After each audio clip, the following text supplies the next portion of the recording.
안녕하세요. 다솜 도배방입니다. 오늘은 겨울철 집을 오랫동안 비워둔 상태에서 도배장판을 했을 때 발생할 수 있는 문제점에 대해서 한번 이야기를 해볼게요.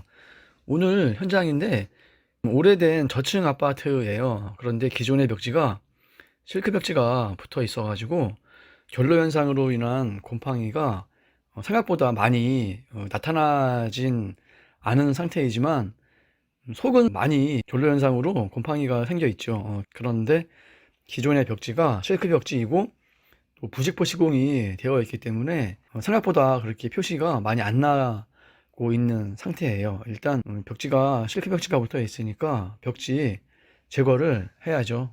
그리고 기존에 부직포가 잘 붙어 있는 면은 재활용을 해서 할 수 있으면은 최대한 재활용을 하고, 저런 식으로 부직포가 불안하게 붙어 있는 부분은 모두 제거를 해야죠. 그래야 하자를 할 수가 있죠.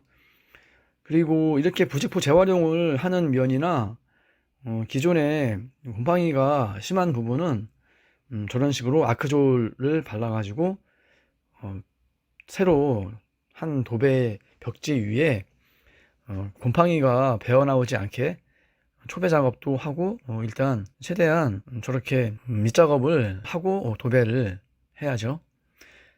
그리고 사실 오늘 현장이 한 30년 정도 된 저층 아파트이고 양쪽 끝집 중에 하나예요. 그러다 보니까 창가 쪽이나 외벽 쪽이 많이 얼어 있는 상태죠. 지금 얼어 있기 때문에 어떤 식으로 하자가 날지 좀 불안한 상태예요. 저렇게 면이 안 좋은 부분은 너무 안 좋기 때문에 부직포 시공을 해야죠.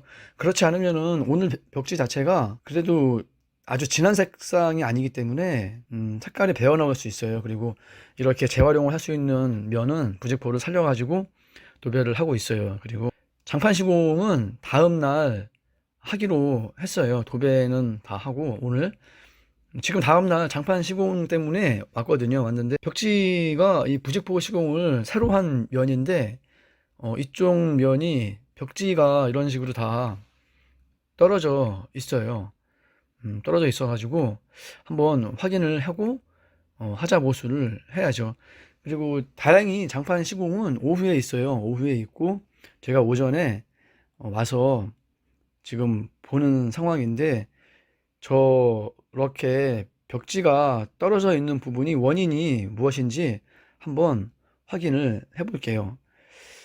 일단 저 면을 뜯어내고 속을 보니까 어저께 도배할 때까지는 멀쩡했었는데 다음날 이렇게 와서 확인을 해 보니까 저 벽 쪽이 젖어 있는 상황이죠. 젖어 있다는 게 물이 샜다는 것이 아니라 겨울철 내내 이렇게 노출이 되어 있다 보니까 벽면이 얼어 있던 거죠. 얼어 있던 게 도배를 하면서 방 안에 이제 온기가 느껴지니까 결로 현상도 생기고 벽면이 녹으면서 또 물도 생길 수 있고요. 그래서 지금 젖어 있는 상태예요. 그러니까 저렇게 젖어 있는 상태이기 때문에 부직포 새로 시공을 하면은 당연히 부직포가 당기니까 떨어지죠. 그리고 이렇게 아예 이쪽 면 부직포 속은 저렇게 지금 젖어 있는 상태죠. 손으로 문질렀을 때 물방울이 느껴질 정도로 아주 습기가 많이 발생을 해 있어요. 그래도 일단 도배를 마감을 져야 되기 때문에 온풍기를 다행히 가져왔어요. 그래서 온풍기로 일단 저 벽면을 최대한 말리고 나서 도배를 해야죠. 그런데 사실 저렇게 젖어 있는 면을 합지 도배로 하는 거는 불가능하죠. 도배 자체가 해도 소용이 없죠. 벽지가 누렇게 그냥 도배하자마자 변하니까. 그래서 일단 뭐 임시 방편이라고 할 수도 있고 아니면은 뭐 최선이라고 할 수도 있죠. 일단 그 실크 벽지 깔판을 가져온 게 있어 가지고 풀칠을 해서 초배를 하고 그 위에 재도배를 하는 방법으로 하자 보수를 하고 있어요. 저 실크 벽지 같은 경우는 물이 있다고 하더라도 사실 붙는 게 마찬가지로 어렵죠. 붙어 있기는 어렵지만은 그래도 색깔이 변한다거나 그 오염된 벽면에서 나오는 이물질로 인해 가지고 벽지 색깔이 변하는 경우는 드물죠. 그러니까 일단 저렇게 도배를 하는 방법밖에는 없는 것 같아요. 지금 상황에서는. 그리고 장판을 오후가 돼서 장판을 깔거든요. 장판을 까는데 바닥면도 이렇게 모래나 시멘이 많이 묻어나는 상황이죠.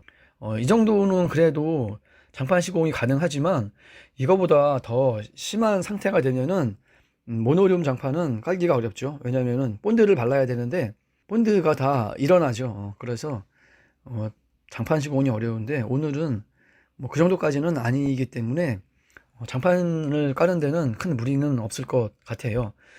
그리고 일주일 후에 또 하자 관련된 소비자분이 전화가 왔어요.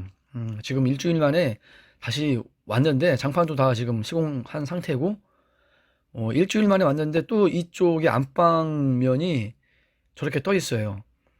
근데 이 부분은 사실 부직포 시공을 살려서 한 부분이거든요. 새로 부직포 시공을 한 면도 아니고 그 전까지 멀쩡히 오랜 시간 잘 붙어 있던 면이에요. 사실 전에 도배를 한 그 시점은 2년이 넘은 것 같아요. 넘었는데 그러면 2년 동안 잘 붙어 있던 벽지가 왜 갑자기 이렇게 떨어지느냐.